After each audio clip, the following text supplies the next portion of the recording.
लोकसभा में वक्फ संशोधन बिल पेश, विपक्ष का हंगामा। रिजिजू बोले, यूपीए ने 123 प्रॉपर्टी वक्फ को दी, संशोधन नहीं लाते तो संसद पे भी दावा कर लेते। मुंबई में फिर गरजा मराठी भाषा का मुद्दा। मनसे नेता महेंद्र भानुशाली ने बैंक मैनेजर से मुलाकात कर मराठी में स्लिप और बात करना अनिवार्य करने का ज्ञापन सौंपा, चेतावनी के साथ दी हिदायत। महाराष्ट्र के बुल्डाना जिले के सेगांव खामगांव राजमार्ग पर भीषण दुर्घटना, 3 वाहनों के बीच हुआ 4 लोगों की मौत, 24 से ज्यादा लोग घायल। कुणाल कामरा को तीसरा समन 5 अप्रैल को बुलाया, पहले 2 समन पेश नहीं हुए, मद्रास हाईकोर्ट से ट्रांजिट अग्रिम जमानत मिल चुकी। उत्तर प्रदेश समेत कई राज्यों में पुलिस की छुट्टियां कैंसिल, वक्फ बोर्ड बिल के विरोध के चलते फैसला। अखिलेश यादव बोले, सरकार अब वक्फ की जमीनें बेचेगी। मुंबई के सिद्धिविनायक मंदिर की रिकॉर्ड आय, 1 साल में हुई 133 करोड़ रुपए की कमाई। मुंबई समेत दूसरे शहरों में बाइक टैक्सी को हरी झंडी, फडणवीस कैबिनेट का बड़ा फैसला। मुंबई में कचरा टैक्स के बाद मुंबईकरों को एक और बड़ा झटका, अब 13% प्रॉपर्टी टैक्स बढ़ाने की तैयारी में बीएमसी। वक्फ संशोधन विधेयक को लेकर उद्धव ठाकरे की सेना की अग्नि परीक्षा, विधेयक पर उनकी भूमिका पर सभी की नजरें टिकी। मुंबई मेट्रो 3 अपडेट, अप्रैल 10 तक बीकेसी से वर्ली तक एक्वा लाइन के विस्तार की संभावना।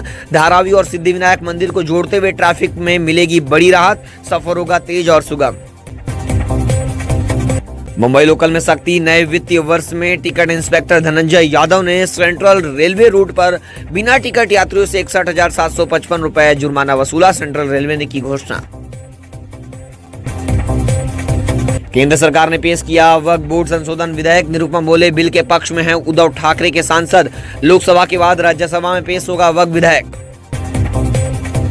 प्रधानमंत्री मोदी और सीएम योगी को धमकी देना पड़ा भारी, मुंबई के आरोपी को अदालत ने 2 साल की सख्त सजा सुनाई। आजाद मैदान पुलिस ने 2023 में किया था गिरफ्तार। सेंसेक्स 500 अंक चढ़कर 76,500 के पार पहुंचा, निफ्टी में 130 अंक की तेजी, 23,300 के करीब कारोबार कर रहा, रियल्टी और ऑटो शेयर्स चढ़े। सोने चांदी के दाम में गिरावट, सोना 194 रुपए गिरकर 90,941 पर आया, चांदी 99,092 रुपए किलो बिक रही।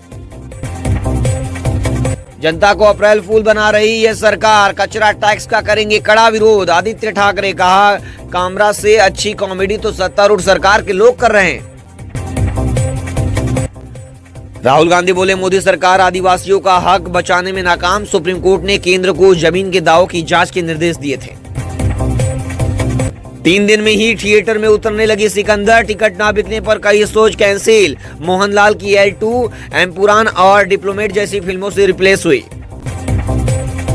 कोहली बनाम सुदर्शन की होगी बल्लेबाजी की जंग, RCB versus Gujarat Titans, point table में बेंगलुरु पहले और गुजरात चौथे स्थान पर। पंत की कप्तानी में लखनऊ की दूसरी हार, मालिक संजीव गोयनका भड़के, फैंस कर रहे सोशल मीडिया पर जमकर ट्रोल। ज्ञानवापी में श्रृंगार गौरी मंदिर खुला, दर्शन को उमड़े भक्त, जगह जगह फोर्स, विष्णु शंकर बोले, कोर्ट में जीत हो इसकी कामना की। लोकसभा में वक्फ संशोधन बिल पेश, विपक्ष का हंगामा। रिजिजू बोले, यूपीए ने 123 प्रॉपर्टी वक्फ को दी, संशोधन नहीं लाते तो संसद पे भी दावा कर लेते। साल तक आप सरकार में रहे हैं, हमारे देश में मुसलमान इतना गरीब क्यों है?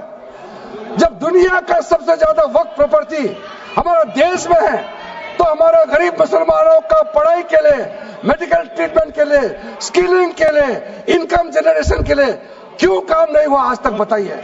ये दुनिया का सबसे बड़ा वक्फ प्रॉपर्टी अगर हिंदुस्तान में है, तो उस प्रॉपर्टी से गरीबों का उत्थान के लिए, लोगों का भला के लिए अगर ये सरकार नरेंद्र मोदी जी के नेतृत्व में गरीब मुसलमानों के लिए काम कर रहा है, तो इसमें आपत्ति क्यों होना चाहिए आपको बताइए? इसलिए सर, इसको धर्म जाति से बाहर उतर करके सबको सीधा सीधा अपना दिल से पूछ करके आप सोच के देखिए कि आप जो लोग आज इस बिल को विरोध कर रहे हैं, आज 1 साल 2 साल नहीं, सदियों तक हमारा देश उसको याद रखेगा, कौन इस बिल को समर्थन कर रहा है, कौन इस बिल को विरोध कर रहा है।